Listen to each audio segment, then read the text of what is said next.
Hi, my name's Phil. I like talking about politics, and in this video I'd like to discuss the news that the government have said they don't want to protect people against high energy bills this winter. What they actually mean is they don't think it will cost them important votes anymore. But I'd also like to point out the lies in their reasoning.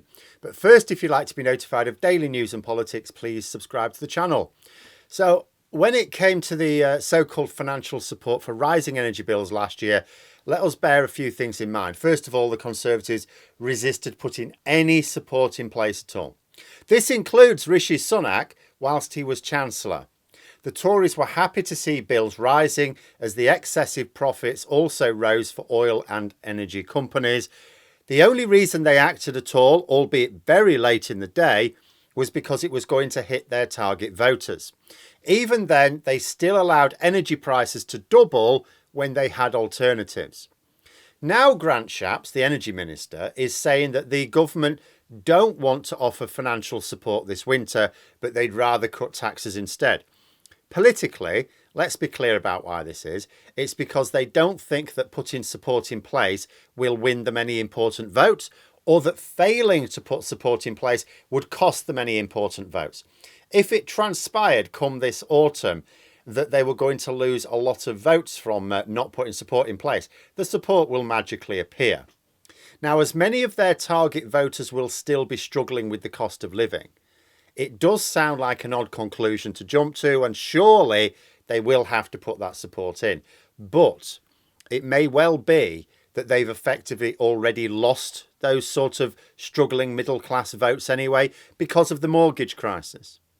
So politically, it may well be that they feel that if they're not going to offer support for mortgage holders, and they're not going to, they can also abandon the same households this winter through energy means. Because it does raise questions. Shapps says that it would cost the taxpayer money to keep bills low. He keeps saying, well, you know, this money doesn't come from nowhere. It's coming from the Treasury. It's coming from the public purse. So we'd rather cut taxes instead. But you think to yourself, so why would it actually cost public money to keep them low at all?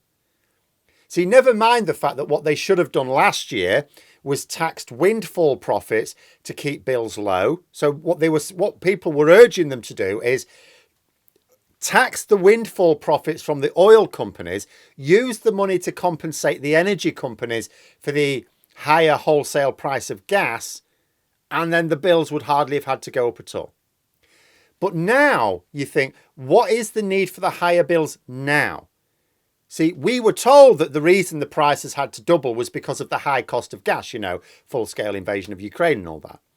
But gas is now very cheap, and it has been for months. We also saw British Gas's profit report recently. They are raking it in. So the wholesale price of gas is no longer high. Energy companies are making record profits, like beyond record profits.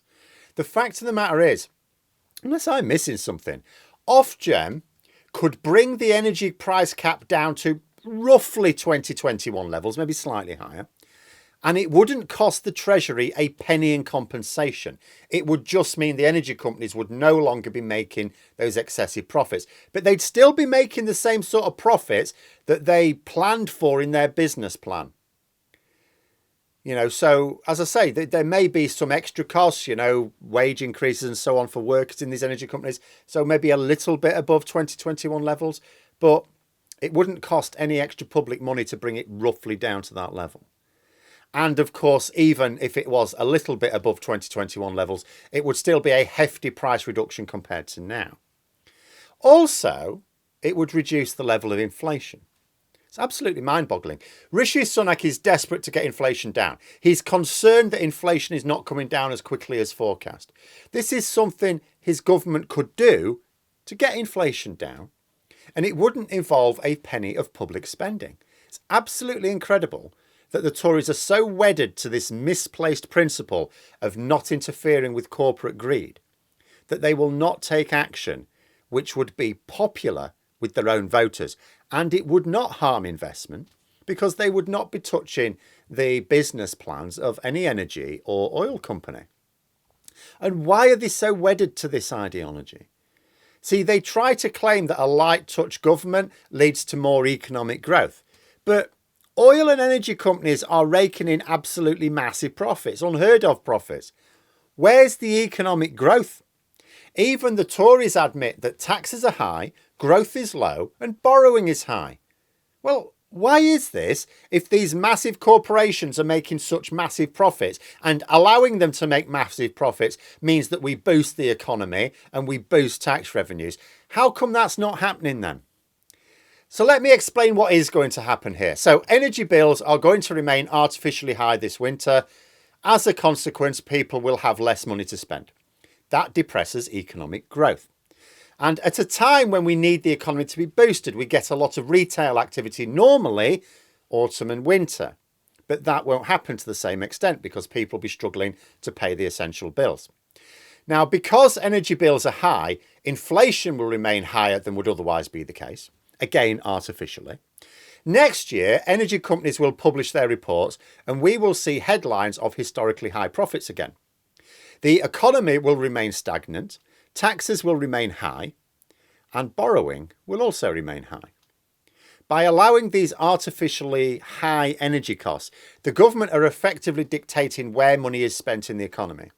See, if the bills were lower, people would spend the difference on goods and services more locally, boosting productivity, boosting job creation, boosting tax revenues. But the government are saying that people shouldn't spend that money on British businesses who will create more jobs and pay more taxes, potentially allowing the rate of tax to come down. The Tories are saying that this money should feed higher profits for mostly foreign-owned energy companies, where that extra money will not create any jobs because they're not having to produce anything for that extra amount of money that's coming their way. They're just producing the same amount of energy. So there's no extra production needed. And much of the money will leave the country. Now, it may be because the parent company is foreign owned, or even in the case of British Gas, just because it helps avoid taxes. On no level does this make sense. It doesn't make sense morally to make the poorest suffer for the sake of corporate greed. It doesn't make sense economically because it's suppressing growth and tax revenues. Allowing the energy companies to charge more doesn't mean that they're going to boost jobs or production or tax revenues. It doesn't make sense environmentally because the government are also failing to invest in energy efficiency measures which would reduce our energy consumption. And it doesn't make sense politically because this is hurting the Tories' own target voters. And even if they do, as I speculate, think that they're gone anyway because of the damage we've done with the interest rates, well, they're still the voters they need to win back if they've any hope of winning the next election. Even in Italy, which has an equally right-wing government in place right now, in some ways more so, they've just levied a huge windfall tax on banks. They are using the money, in a very right-wing way, I suppose, to cut taxes rather than boost services or lower other costs, but they're still applying extra taxes to excessive corporate profits and passing the money on to the public. Now, if one right-wing government can do that, why can't another? But there we are. Those are my thoughts. Let me know yours in the comments below. Hope you found the video interesting. If you did, please click the like button. And if you'd like to support the channel further, the join button for memberships. And until next time, I'll see you later.